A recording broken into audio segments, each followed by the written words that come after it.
और महाराणा के बाद अगर कोई था जो महाराणा को टक्कर दे सके तो वो था महाराणा का घोड़ा चेतक। जब तक राणा की पुतली नहीं फिरती थी तब तक चेतक अपनी दिशा बदल लेता था। जब जब राणा का नाम धवल अक्षरों में अंकित होगा तब तब चेतक का नाम राणा का सिरमौर बनकर धवल अक्षरों में अंकित होता आया है।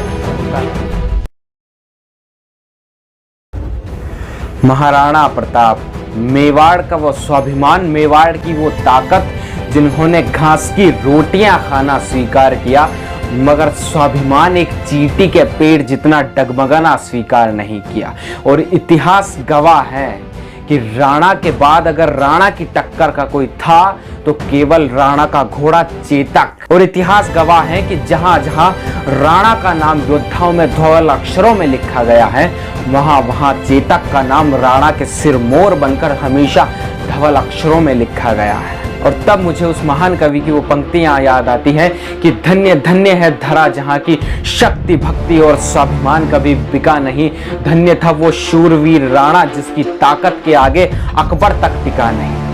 जिस समय पूरा भारतवर्ष अकबर के पैरों तले रोंदा जा रहा था, हर बड़े से बड़े योद्धा, हर बड़े से बड़े नरेश जब अपने सरताज अकबर के पैरों तले रख रहा था तब राणा एकमात्र ऐसी आवाज थी जिसके सामने अकबर तक नहीं टिका। कि धन्य था वो शूरवीर राणा जिसकी ताकत के आगे अकबर तक टिका नहीं। और क्या फौलादी सीना था उस राणा का, क्या फौलादी सीना था उस राणा का। तीर टकराकर सीने में टूट जाते थे। हिनहिनाता था जब चेतक तो मुगलों के छक्के छूट जाते थे। राणा के बाद अगर कोई था राणा की टक्कर का तो वो था राणा का घोड़ा चेतक।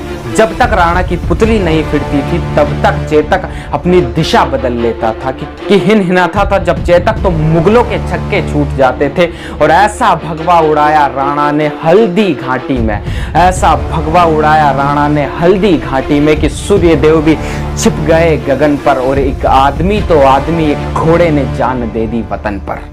और ऐसे ही थे चेतक के महाराणा और महाराणा का चेतक। स्वाभिमान के खातिर घास की रोटियां खाना स्वीकार किया मगर स्वाभिमान नहीं डगमगाने दिया। और चेतक अपने प्राणों की आहुति दे दी लेकिन स्वामी को एक पल के लिए नहीं डगमगाने दिया। जब जब राणा का नाम धवल अक्षरों में अंकित होगा तब तब ये सारी सृष्टि चेतक को उसी तरह से याद करती रही।